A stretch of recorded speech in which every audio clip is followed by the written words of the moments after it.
Hello বন্ধুরা, তো আমি চলে এসেছি বৃন্দাবন ধামে ঠাকুর দর্শন করতে। তোমরা যদি কেউ আসতে চাও তো চলে এসো। এটা হচ্ছে তোমাদের রায়গঞ্জ রায়গঞ্জ পার করে কালিয়াগঞ্জ কালীকুণ্ডী ধাম। তো এত সুন্দর মন্দিরটা দেখে তো আমার মন ভরে যাচ্ছে, খুব খুব সুন্দর।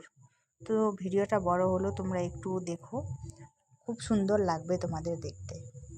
তো দেখো কত সুন্দর করে আমি ঘন্টা বাজালাম, তারপর আমার এই ছোট্ট বোনটি ঘন্টা বাজালো। ঘন্টা বাজানোর পর আমি চলে আসলাম এদিকে এদিকে দেখছি এত সুন্দর লাগছে পরিবেশটা দেখতে, আমার তো মন ভরে যাচ্ছে দেখে।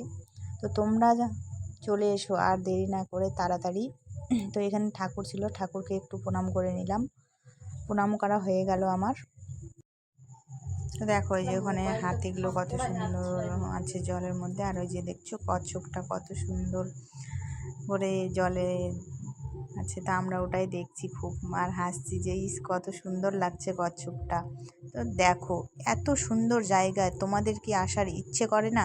তো তোমরাও চলে এসো ঝটপট করে, আর জায়গাটিতে এসে অনেক অনেক শান্তি ভাব নিয়ে যাও। তাড়াতাড়ি চলে এসো, দেরি না করে একবার হলেও দর্শন করে যাও এই বৃন্দাবনী ধামে।